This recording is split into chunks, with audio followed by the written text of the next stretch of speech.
YouTube, like us, follow us, and be the first to know. This is the Commerce Show. Make Commerce Show way. Comrade Lante Oriake, live on Facebook and YouTube. Like us, follow us, and be the first to know. This is the Commerce Show. Make Commerce Show way. Comrade Lante Oriake, live on Facebook and YouTube. Like us, follow us, and be the first to know. This is the Commerce Show. Make Commerce Show way.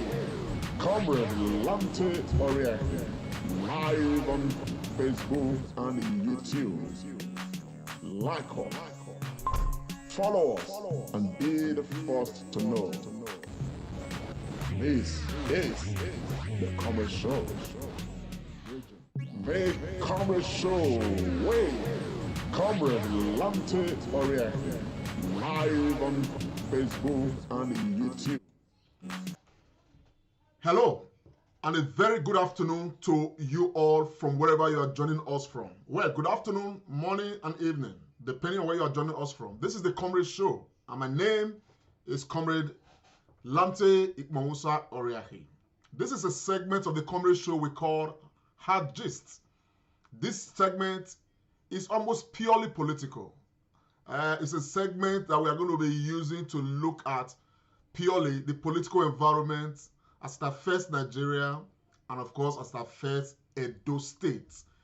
With 2023 locking around and the cloud is beginning to gather over 2023, we want to be looking at some of the happenings around town right just now as far as 2023 is concerned. But majorly, we want to look at Edo State, the politics of Edo State, the governor of Edo State, and all that is happening around. And of course, the future of Edo State after this present governor. I have a special guest, one who himself is a politician. He's a very well-known person in the political space of Edo State and Nigeria, a one-time presidential aspirant in Nigeria. And he is currently the chairman of Edo State Security Consultative Forum. And he's one of those Edolites in the diaspora who is joining hands with the government of Edo State to see how we can bring the security situation in Edo State under proper control. And of course, if we observe the insecurity level that was very high some weeks ago in Edo State, today appear to be gaining some calm because a lot of work is going on at the background by the state government and, of course, in collaboration with well many Edo people home and abroad. And of course, it's our pleasure and it's our honor to welcome on board one who is very well known. And of course, my pleasure to welcome High Chief Musa Amedu. Chief, you are welcome to the program, sir. Thank you very much, Lamte, comrade. You are doing a wonderful job. Keep it up. We are all with you. We support you. Congratulations as well for giving us solar lights in Edo State, first of its kind. And I'm sure His Excellency and his team, they are also favorably looking at what you are doing. And I think you are a wonderful Edo person, a detribalized, a fearless, a respectable person that does not break the law. We know. Thank you. Thank you, sir. I appreciate you, sir. Sir, for the sake of the public and the audience that we have, may we meet you? Who is High Chief Musa Amedu? My name is Musa Amedu. I'm originally from Ego. My father, my mother, they're from Ego. Was born in Benin City, and from there went on early stages in Nigeria at my growing up. Later, I was sent to the UK for further studies. Finished school, stayed behind, and I'm still here. Having said that, politics is my passion. Edo State, Benin City is my hometown. I enjoy Benin, and I don't know any other place I can stay if I'm not in Benin City. Having said that, originally I trained as a lawyer. I'm now into property, community work in the UK.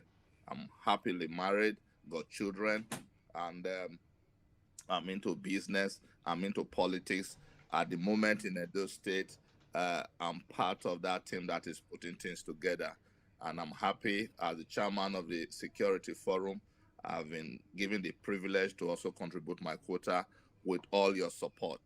And at this point, I will want to restrict talking about myself because it will not benefit the viewers in the sense that most of us will know ourselves, but I'll be more interested in what benefit the majority of the Edo people, by extension, Nigeria at large.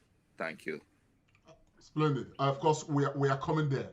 Um, I know that you are a very strong supporter of the governor of Edo State, Governor Godwin Obaseki. It's a very straight Yes. one. So far, so good. How would you assess the governor of Edo State?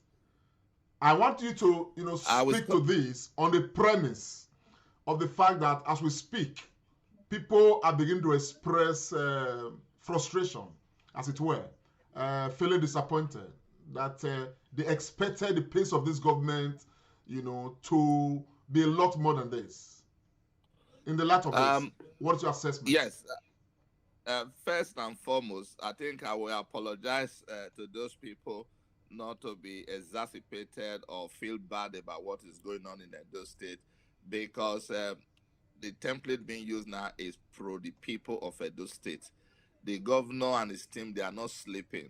They just finished capturing data. And don't forget again, the governor left a party for another party. What does that mean? That will affect whatever is on ground. And the governor and his team, they are not used to propaganda. Propaganda is you are saying something you've not done. And if you look around in Edo State, something is going on. Now, the question, why have there not been a cabinet? Because it's part of the governance template on ground. And I think we should also support the governor to understand if he has any problem he doesn't want to discuss, he should come out and say, this I think is the problem. But I know they're not going to go that route, but things are almost true now. If you listen to if you listen to today, the House of Assembly has approved 15 essays for the governor. And for me, I think it's a process that is different. It's a process that is result oriented. Our people are not used to planned situation. We are used to with immediate effect. The Obaseki-led administration will not be going that route. The route they will be going is the route they are going now. You plan to do things. Now, that will mean, doesn't mean he has not planned before. He did plan. But the situation on ground has changed, the dynamics. Look at the security situation. Look at the pandemic. Those were key issues that will alter any arithmetic on ground. He has not done anything wrong. I hear people saying, oh, nothing is happening in Edo State. That is true. If you follow the old format they use, where they award contract without tabulation, that is true. But Obaseki, Philip Shaibu, they are running Edo State, which they would want to see. They live in Edo State, so they are not immune from whatever is happening. The security issue not too long ago, they were using clips from other countries to say Edo is ungovernable. I was there. If you remember, I went for a meeting. We saw everything on ground. Things have changed. And now they started the appointment issue. It's not about appointment, it's about administration. It means Obaseki, the first officer of the state, should make sure things are moving on. And things are actually moving on. Just look at the local government. It has been dissolved. And now the issue of appointing or election, all those will come on board. Things are no longer the way it used to be, where one man says everything, where people just come up and do what they like. There is proper planning going on in Edo State, and we need to exercise patience. That patience means everybody should ask him any question that is bothering them. But in the issue of governance, I think we're on track. So when you mean we need to exercise patience, um, the governor, did say, although he made a clarification of that, people did refer to the governor, quoted the governor as saying that he was going to set up his cabinet by the end of February. But I have a clip where he actually said, what he said was that he needed not less than 90 days to get the cabinet, set up and every other thing and all that. So, but when you say we should give the governor time, what time are you looking at? Even that request is no longer as valid as we thought, because if you can see that the House of Assembly has approved the essays, it means at the end of the day they must have dealt with the issue of the list for commissioners and so on. But my perception of the situation is that after the election victory of Governor Baseki and Philip Shaibu, what they met or grant was honestly not what they thought would be the case. And like I said, if you remember, I just made the reference to when you leave a party to another party, it is either you are harmonizing with the party you've joined, or that party you've joined is harmonizing with you. Then the next question you want to look at is, has it left APC with his team into the PDP? Has the PDP opened their door for him to settle down? Don't forget, he's the governor. He cannot be dealing with party matters at the same time dealing with governance. But what he can be doing is the governor, because it's his legacy time now, his last tenure, his last race in Edo politics in terms of governorship. After this, the highest he can do is go up federal or contest at federal level. So what does that mean? It means he needs to get it right.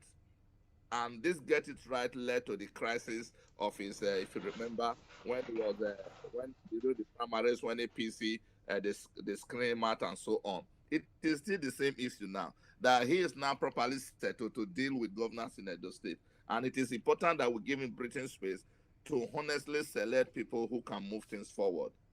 And at the moment, I'm sure that leg is almost out of the way. I'm confident about that.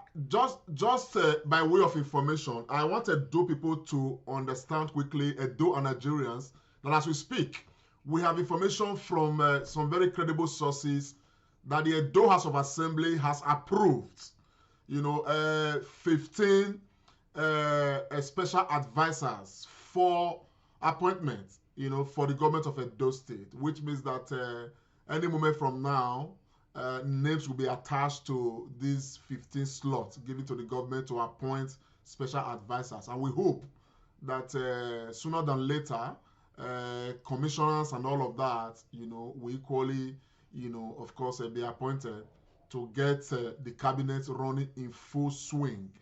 High Chief Musa Amedu, I want to quickly come to you.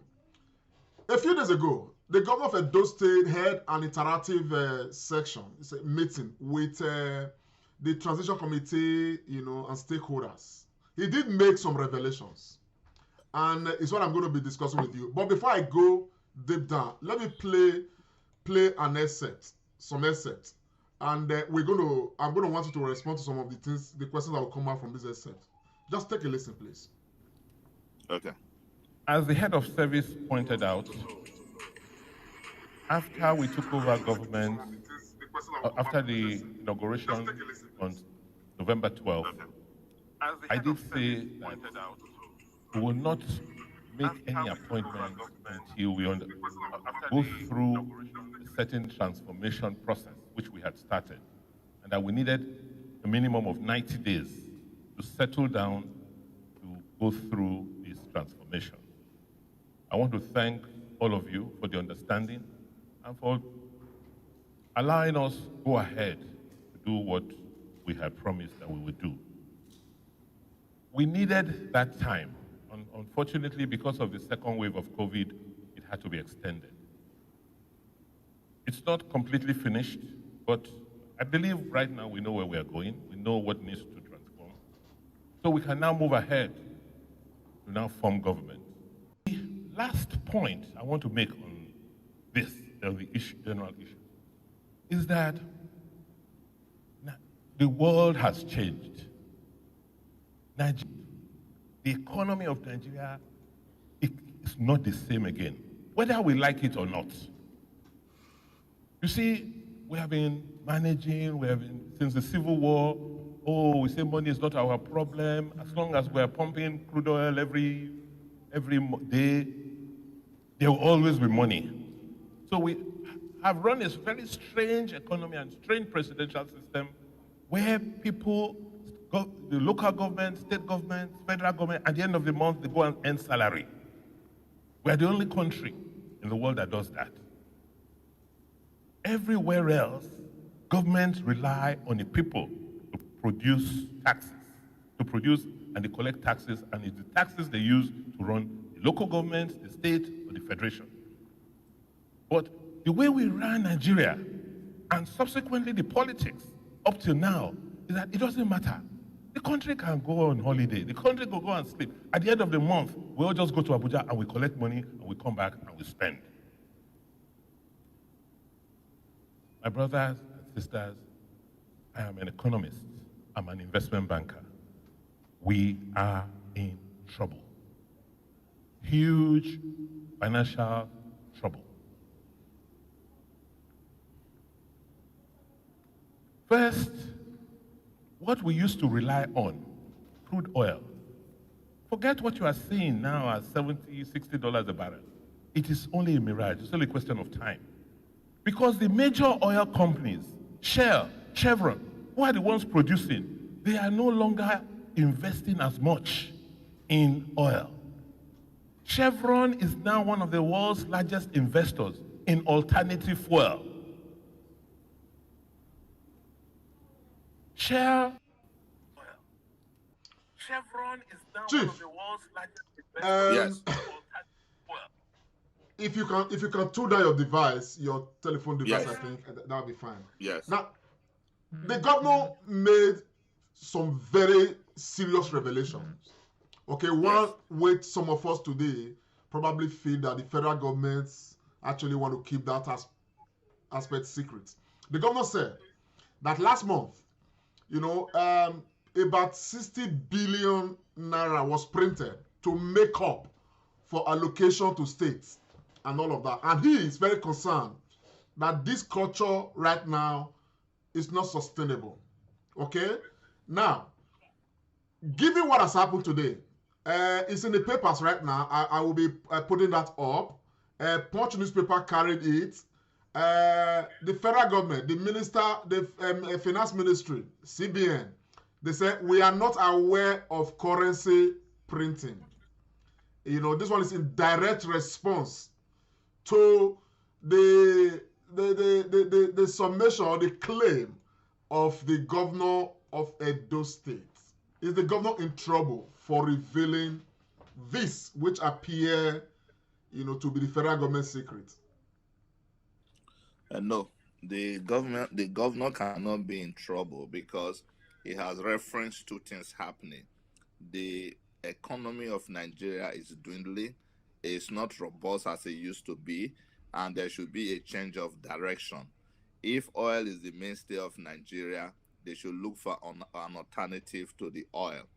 Then the issue of allocation to states is an issue that needs to be looked into. If anything, he has helped the federal government by telling them printing of currency will only take us to the direction of Zimbabwe, Malawi, all those countries that printed currency, maybe Venezuela. You don't need that. But the truth is, federal issues in Nigeria is so secretive.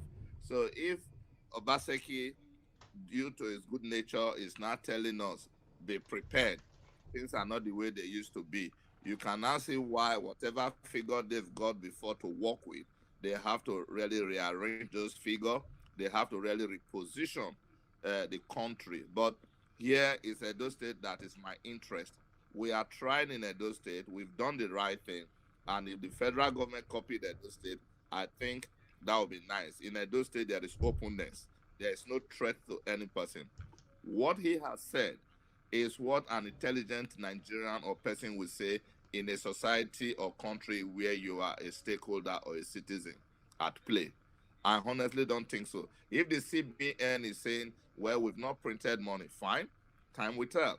If the federal government is saying, well, they don't know about that, that is a robust statement that goes with their own style of governance. But in Edo State, governance is open, governance is robust, governance is not it. I don't think the governor has said anything unusual. Now, What of if the governor, if an ordinary individual have said that? It will not mean anything. But my own position is that you need to open the books for us to see, to know who is right or who is wrong on the issue. But it's not even at that. What is happening is that he has just told you he's an economics, investment banker. It means he knows the meaning of figure. You don't print more money to get more value. The Nigerian economy is such that most of us do not understand where they are getting money from. But if you apply that hard economics facts, you will see that what we need to be doing now is to be applauding him. Say, thank you for telling us. We will take notice from now on. But the CBN will not say anything different from what the federal government is saying. But honestly, with time, we will know how they are racking up all these issues that is creating problems. I think Obaseki should just be praised, not verified by anybody or group. Okay. For in telling the us. light of that, to be praised and not vilified. When I saw the address, is it right for us to say that? But some people have called me to say that the governor was very presidential when he was, giving his address. Is it right to say that this is a man who is prepared to lead Nigeria as president in 2023? I will not say he's prepared. I think he has the qualification to be anything he wants to be in life in Nigeria in respect of governance. Don't forget, it is the confidence his people have in his capacity to lead. That is why he broke a lot of records. The first governor to be screened out, he went to another party. He won. Either way. I think Obaseki, if he carries on like this with what himself and Philip Shaibu is doing, when they finish in Edo State, they'll be very qualified to go federal. But don't forget, at the federal level, we will now ask him if he wants to go. Because don't forget, he has a job already. Whether Obaseki is governor or is not a governor of Edo State, he does not need any of us to feed. But the question of federal, yes, we'll support him if that's what he wants to do. By all means, yes. Okay. Talking of federal, 2023 is 2 years away, but permutations are already ongoing. Calculations are already ongoing. As a matter of fact, I saw some footage. Tinubu, whether it is Tinubu directly or they are doing on behalf of Tinubu, they are sharing bag of rice in Kano State, is it? One of these northern states, with Tinubu's face, Jagaban written on the bags of rice, as it were, and all of that. A lot of preparations ongoing. Now, on the part of PDP, there's huge clamor that it is time for the presidency to go to the southern part of Nigeria. Okay, but from what is happening at the federal level, with PDP, there is a very huge sign that the PDP, is working to waive the zoning formula which Nigeria has operated on since the issue of presidential system. This issue of this republic actually started in 1999. Do you see that as something safe to say that PDP will present a presidential candidate that will be a northerner, given where we are right now? Comrade, thank you for that question. What is coming out to play is that PDP have not learned their lesson, if it is true. But in an ideal situation, I don't think the Jagaban and the lot should honestly be bothering themselves about if they can get that job. Let equity transpire. Let equity come to play. The zoning issue, the PDP has operated for God since 1999. And now, if PDP is unable to keep the zoning issue, it can only be a recipe for joke, and they will not be relevant in Nigeria. But let's come back to 2022. If they don't follow the example of prudent management and governance, another party will just overtake them. It is no longer the praiser. The first prediction from PDP years back was that they will rule for 60 years. But as you can see today, that has not happened. But having said that, it is too early. Though it's not early, next year is 2022. So it's almost just by the corner. The PDP should stick to the zoning formula to come about, to bring about equity in Nigeria and in governance, and allow the region that is supposed to produce the candidate, namely the eastern state of and part of Nigeria, to produce the president. Governance is not the preserve of anybody's right. You can see what happened in Edo State. It means anything can happen, and I want good things to happen. I don't honestly think PDP will be successful pushing non-zoning agenda, because whoever they had in mind will be too old to become president of Nigeria, in my own opinion. You need an agile person that can use the phone, that can pick his call, that can talk to us at regular interval and explain and be accountable to our own people. I think PDP will not go to that area of non-zoning. The zoning we hold is just a few corrupt officials that are pushing their luck at the party level. Thank you. A very quick one, sir. What party do you belong to? I know you're a politician. I'm PDP. Okay. I just want to establish that. Now let's quickly come back to. We'll go back to the federal government of Nigeria, but we want to come back quickly to Edo State.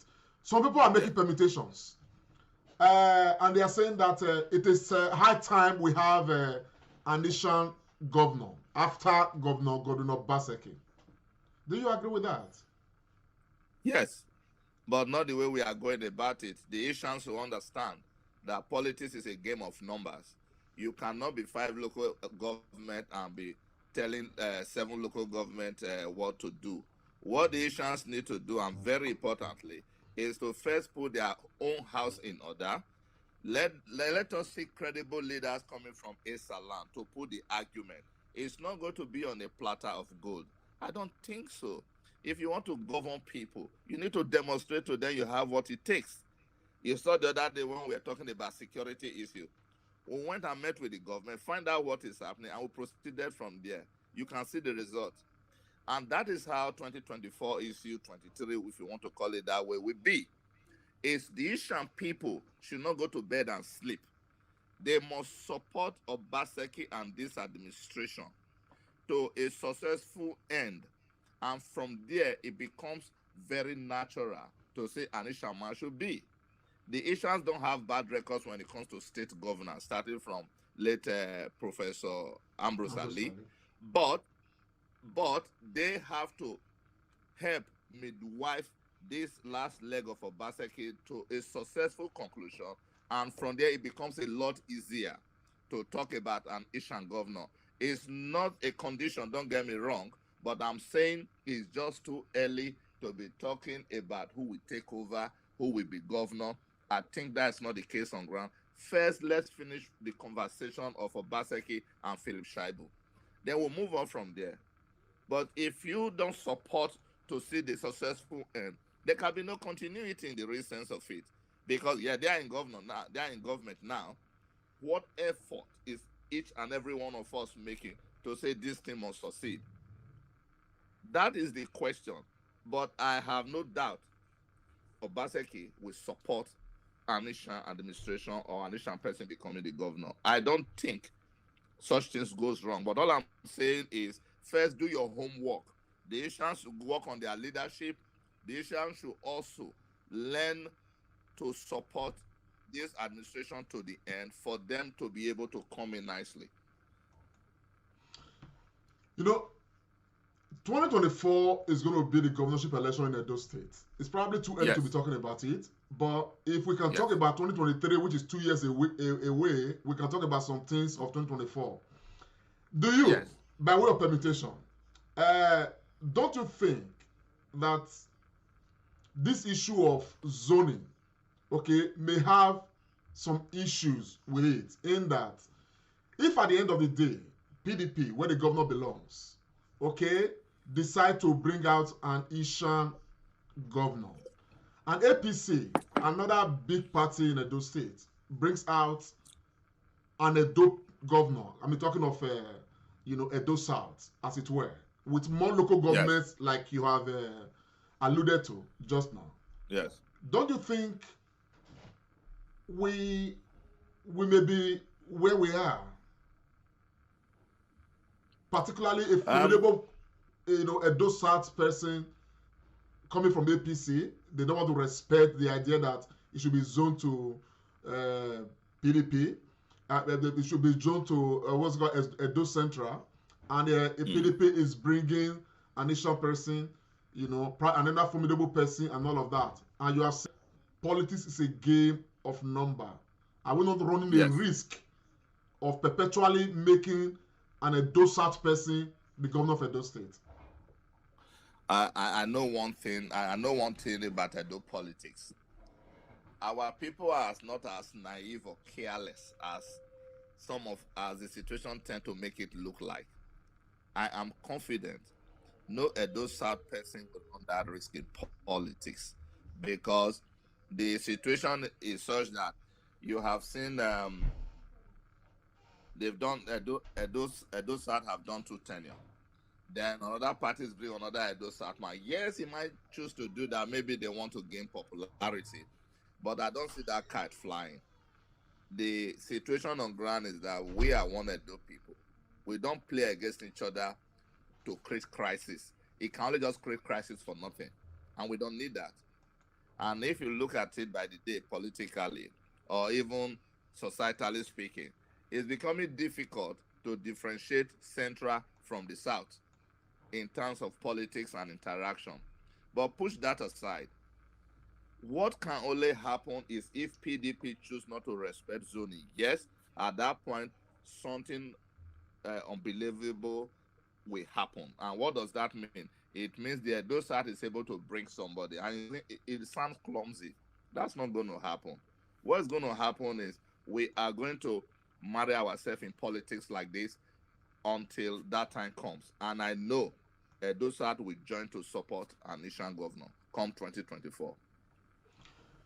Are you not worried that if PDP go ahead as the storm is gathering, I mean, without a fear of intimidation, we can say that we can allege that PDP is drifting at the federal level, to leave the issue of zoning open because of the likes of Atiku, Vice President Atiku, and all of that. Now, does it not bother you that if PDP at the federal level in 2023 decide, not to work with this zoning formula and allow Atiku to fly their tickets, that the Edo State PDP can actually imitate PDP at the federal level to disobey the zoning formula? You are very correct. I'm not worried at all for 2 reasons. Those states have always proved their strength, understanding, and those state is not shy of breaking rank with the federal government. It is true what you've just said, that it look worrisome, but I'm not worried because the emergence of Obaseki and Philip Shaibu as the head of governors in Edo State have actually let me come to understand that at the appropriate time you can break rank if you believe in what you believe. If PDP at the federal level choose to be foolish, their foolishness will be knocked into place by the response they get from their own followers. At Edo State level or state level, I don't think PDP Edo State will derail, because federal politicians don't live in Edo State. They only go to federal level, represent us, and come back home. Nobody wants Edo State to disintegrate into anything like a joke. No. Good. The fear is there. That's true. But things will change. I have one DD, it's on Facebook, and he's saying that they're only going to succeed, to have that office if only Obaseki end well. Obaseki ending well if the Obaseki fulfills, his electionary promises. Are you confident that Obaseki will fulfill his electionary promises? It's already doing it. Obaseki is already doing it. It's not playing divide and rule. It does not show hatred for any particular section of those states. It does not have people who he hates to the point that publicly we malign them. Obaseki has respect.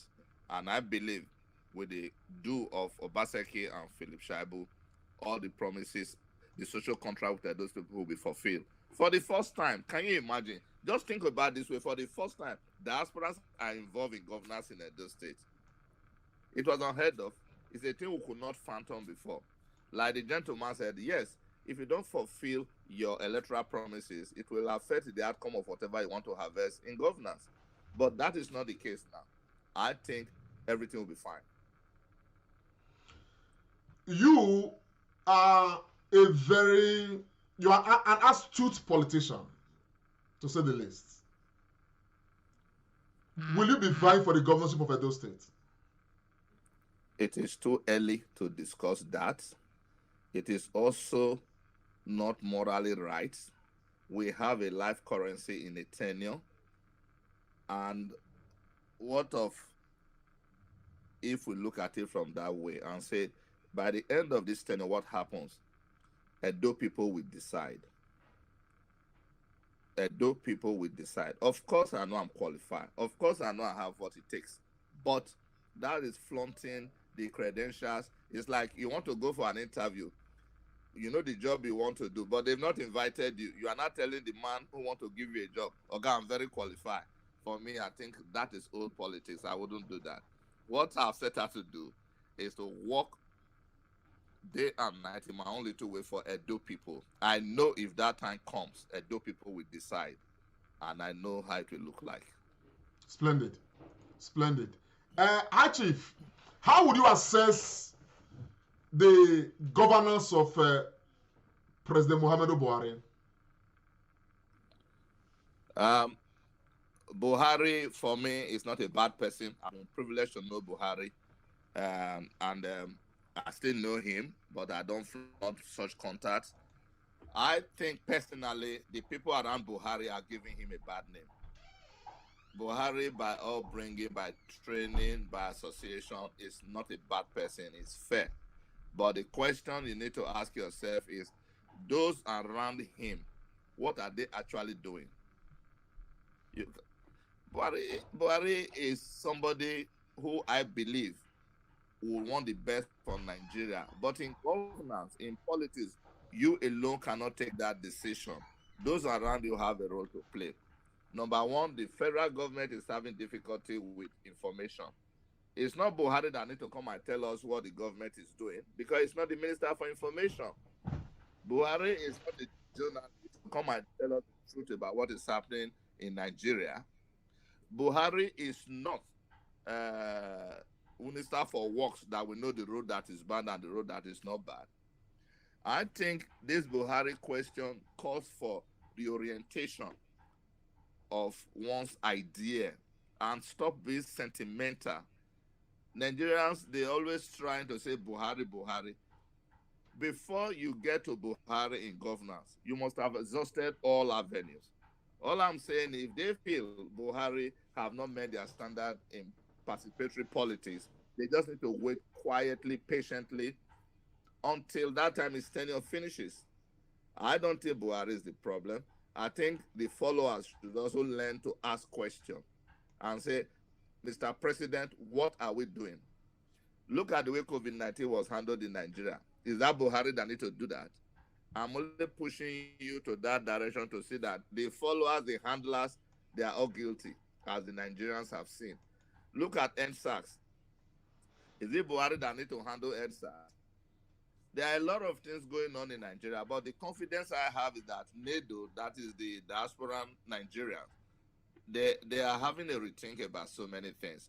And 2023, 2024 will be a wonderful year, because when that time comes, you will see how sincere the diasporans are in what is happening in Nigeria. And I just think we should stop bashing Buhari and start reading, doing things that will move. Look at Edo State. You are providing solar light. You are not the commissioner for energy. We also have something like that at the top. So we should stop asking Buhari questions and start asking ourselves, what do we really want to see? For me, if I was at that level to ask Buhari question, I would say, sir, open the books. We want to know our relationship with China. We want to know the terms and conditions they are buying our oil. And I want to also know what is happening to the bilateral relationship with other countries. When you harmonize those two channels, you will see a new Nigeria coming out well. So Buhari should, in my own opinion, they should leave Buhari alone. Thank you. In Edo, you know, there is this adage we have. They say, I mean, simply put, yes.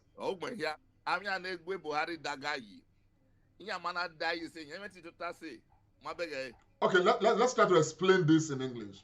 It is the head of an animal that you look for the eye of the animal. Today, we talk about Governor Obaseki. Obaseki, like we know, is doing a lot to ensure that he gets his rights. He's in charge. He's taking responsibility and all of that. Yes. Okay? From what we see of Buhari, can you confidently tell the world that Buhari has capacity to lead Nigeria? I cannot confidently tell the world about Buhari because, one, I'm not close to Buhari or his handlers. I'm a distant watcher. I'm on the fence watching. And if you ask me, as at the time they voted for Buhari, what was my own position? I didn't vote for him. So I don't have the moral right to be holding him to account. But if I voted for Buhari, that means I believe in what they were trying to do then. But today, the people who voted for Buhari are the people screaming. So okay, all I'm saying is, I want to take you on that. If you did not vote for Buhari, what gave you the impetus to say that Nigerians should not hold him accountable? They should hold those around him accountable. The impetus I have about discussing Buhari at this point is, first and foremost, is the first officer of the country, and secondly, is now the president. In politics, whoever you vote for, well, if he wins, you are part of it. If he doesn't win, he's still your supervising head, and that is how I look at it. I look at it dispassionately that, as at that time, in my own opinion, Buhari's age was a problem to me, and other things, and I didn't vote for him, and I have no regret not voting for Buhari, because that's my own judgment. But other people felt otherwise, and they won. So we have to support the president of Nigeria. It's just like the UK, Remainers and the Leavers. I'm a Remainer. I did not vote to leave the Brexit. So whatever is coming out of the Brexit, I only pray that it comes good so that we'll be fine. So you need to start saying it from that perspective. Sir, with the way Nigeria is running, okay, would you advise that Buhari should resign for a more competent person to lead Nigeria? That's why I said I don't have the moral right to say he's not competent. And secondly, the Nigeria history and political terrain does not provide for that decent thing to do. And for peace to reign in Nigeria, they say when Buhari comes, things will be cheaper, things will be this, our life will be easy, light will be 24 hours. If that was true, you will not be providing light in Edo State today, solar light. Moving on from there, I will not call for him to resign because I did not vote for him in the first place. And they must wait for him to finish his tenure. That's what the law says. 2 tenure, 4 years each. He's on his second leg of a second tenure. So why do you not want him to resign? You are disrupting the process as far as I'm concerned. What they should do next time, they should think properly before voting. That will go a long way. Not coming to start going to Notumba land, shouting Buhari to go. Have you forgotten that Buhari is a guest of the UK? He's a guest. So why shouting? That's respectful. It's a shameful approach. Talking about Buhari being a guest in the UK right now, an invited guest by the government of the UK. He invited himself to the UK. At least we can of course posit that. Don't forget, comrade, don't forget, a person of Buhari is a colleague of the Prime Minister. He cannot stroll into the UK as if it's an extension of his domain. There are certain procedures that tend to happen for that to take place. Even if you don't see it from that perspective, Buhari is the president of 200, 300 million Nigerians. That tells you he's no average black man. Very well, sir. Let me quickly take you on that, sir.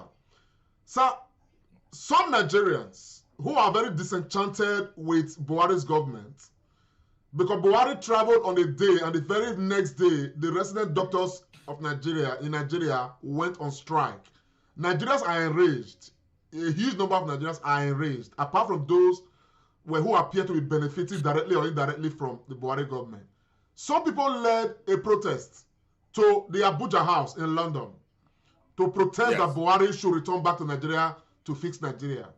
The following day or two, some other group of Nigerians came to protest in favor of Buhari being in London. I want to play an excerpt of some of the things that transpire. Please take some time to just watch, and we're going to make some commentaries on this.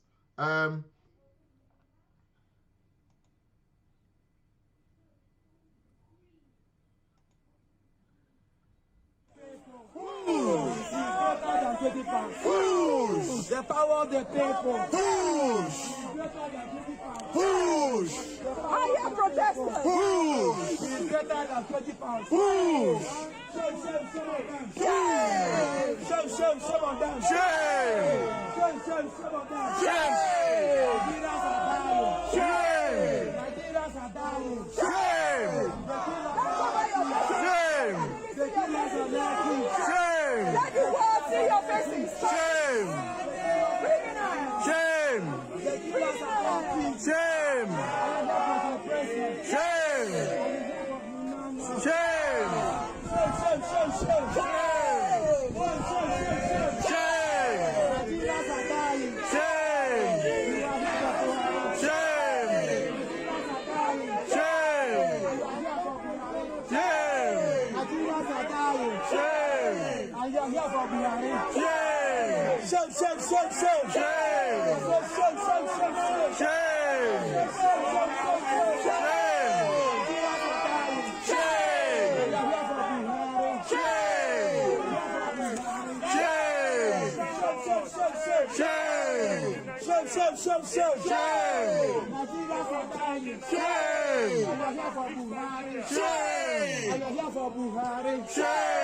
Nigerians are dying. Shame. The killers are lucky. Shame. The killers are lucky. Shame. The killers are lucky. Shame.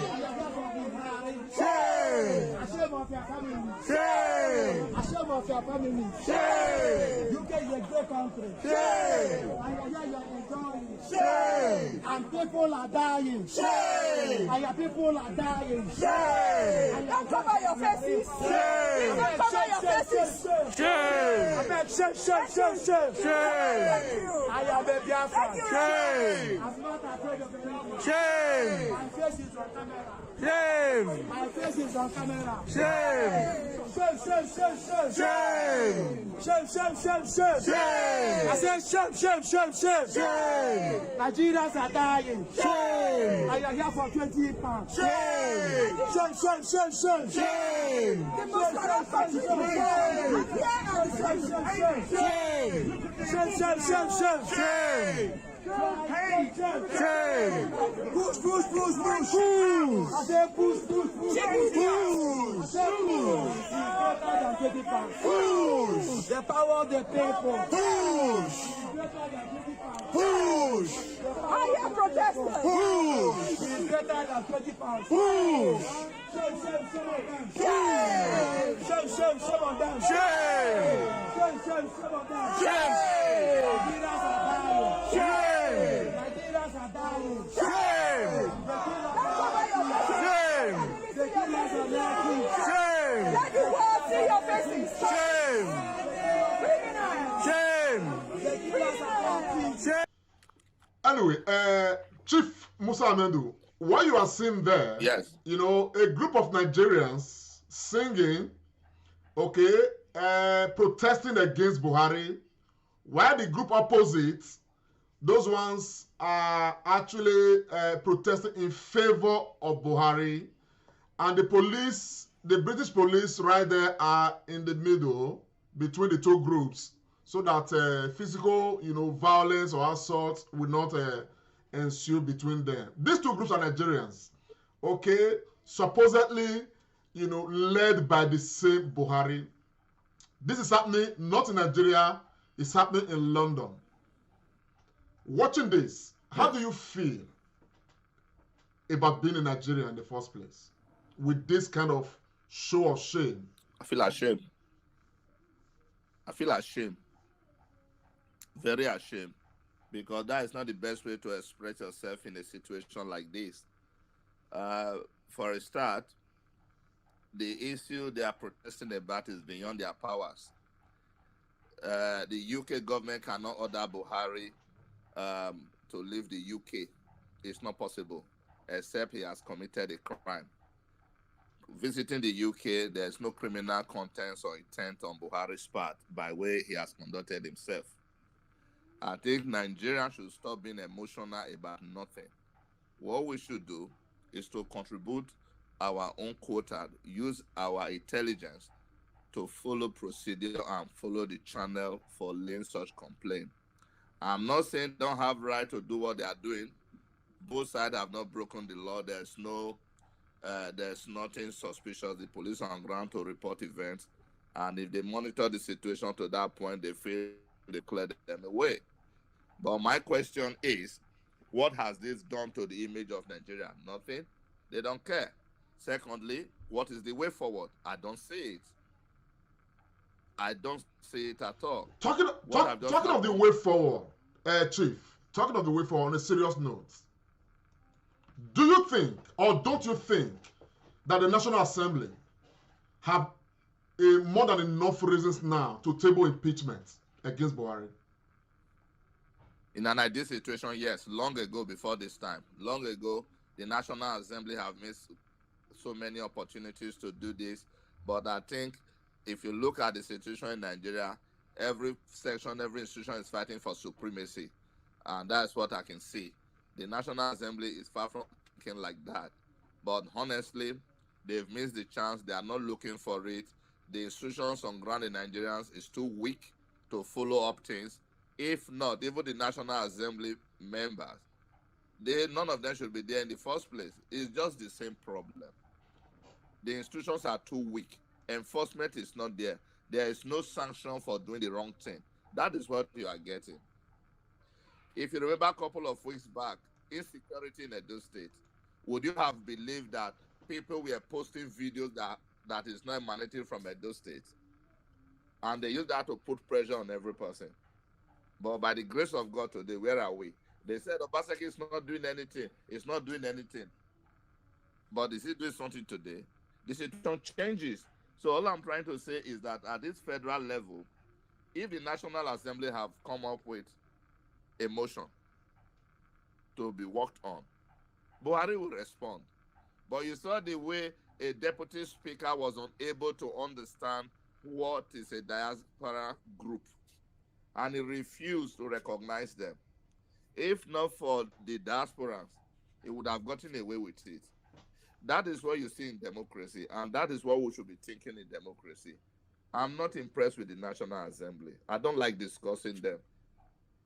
If you make that National Assembly members to become contributing or volunteers, do you think any of them want to remain there? They will not want to remain. So you need to look the whole Nigerian system and rejig it for the positive benefit of Nigerians. That is not happening. If you go to National Assembly today, do you honestly think that they will tell you this is the document showing you the quantity of oil reserved in Nigeria? They don't know. So we should start facing this reality and start saying, okay, it shouldn't go this way, it should go that way. But National Assembly, for me, they are not ready. Once their monthly income is not affected, I think they are fine. And I cannot see them holding Buhari to account. They will not. Because it's not part of their psyche. That's what High Chief. Yes. there's a lot of call for restructuring of the Nigerian system, economically, socially, and otherwise. Where do you stand on restructuring? I stand on restructuring because it will bring about peace and equity.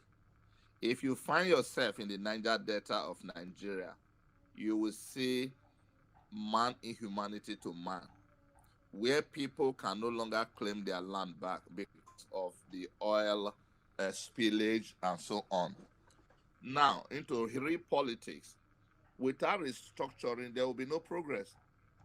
There will be no progress because you need to make the common good of all not to be that resources anybody can have access to, take what they like and move on.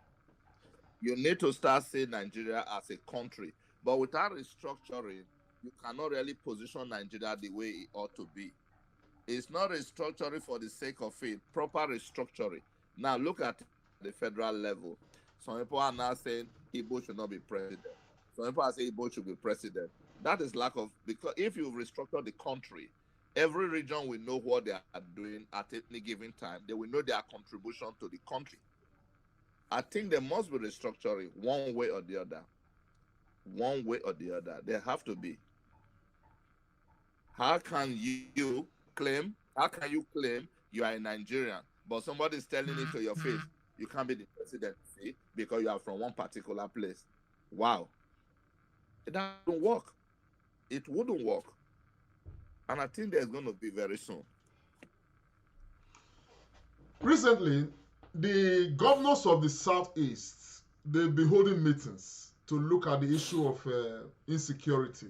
And of course, I think I was reading in the papers earlier today that they've come up with, what's it called, a security outfit, to serve the Eastern region. And of course, we are waiting to see how that is going to actually work, particularly with, one of the separatist leaders, talking of Nnamdi Kanu, having created the Eastern Security Network. Now the governors are coming together to come and form their own. Now, within all of this imbroglio that we have, the Western region, they equally have their own Amotekun. And the other day, the Bendelites, under the aegis of the Midwest region, they were equally threatening that they were going to, equally, go their way if things don't get properly structured. Now, in all of these, the South governors met a few months ago, made a request to the president that they want restructuring. To this moment, presidency has not replied. At least we are not aware of any reply or response to the South governors. Nigeria is we can describe Nigeria as being a state of topsy-turvy. Okay? Yes. Don't you think, I want you to talk not as a politician, don't you think, even if the National Assembly is lame dog, and are unwilling to carry out an impeachment process on the president, don't you think that this president should resign honorably and allow the vice president lead this country? As Musa Amedu, a Nigerian, not a politician. I would still say no. You see, the problem with governance is that you see 1/3 of what is actually happening. Even that same vice president, if you bring him on board, he will fall back to his boss. What you need in Nigeria, you need in Nigeria is what you need in Nigeria is mutual respect for one another. If the governors are now coming with different outfits in terms of security outfit, the next question I will ask is, when you people go to share, when you people attend JAC meeting to share allocation, the executive council meeting, what do you people discuss there? Yeah, High Chief, is it possible you reduce your device, the other device that you're probably using, if it's loud? Yes. Okay. I've done that now. Thank you very much, sir. Go ahead, sir. Yeah. Sorry about that. So what I'm trying to say is that it's not about resignation. Nigeria issue now is not about resignation. Nigerian issue is about ideological warfare. That is, if you want to restructure Nigeria, along what path? That's the question. Then when you finish with that, you move on to the next. You move on to the next issue. What do Nigerians want? There are two wants here. First want is those the elite. The second want is the silent majority. And if you look at those two, how come only now the issue of having security affairs becoming fashionable? It is not the state. The state will go for state police, that's fine, or a quasi state police. But look at those states, they've been able to deal with insecurity without having a new outfit. They've been able to deal with issues. But what I'm trying to say to you is Boko Haram is there. So much money is being pumped into Boko Haram issue, but nothing is happening. Yeah. Then how do you convince a Nigerian like me now to tell you if the state have security outfits, they can do this, they can do that? It's not true. What is true in Nigeria is respect for human life alone is enough deterrent for people to start looking for what will work, not what they think will work. That's how I look at it. Okay, High Chief, given the scenario and the things happening in Nigeria right now, are we close to cessation? Is this country going to divide with all of these issues mounting? No, it does not change anything. You have to see it from this way. Without economic prosperity, you are unable to make political progress, because succession is a very big word. It's not as cheap as you look at it. People keep on saying, break away, we'll go our separate ways. It doesn't work like that, because what you are saying is, can we replicate new infrastructure in different parts of Nigeria? What is the issue of Nigeria? The issue in Nigeria is inequality. Inequality. That is the issue. And the issue of governance is a default word used by those who want office, those already in the office, those who claim to be followers. You look at this situation.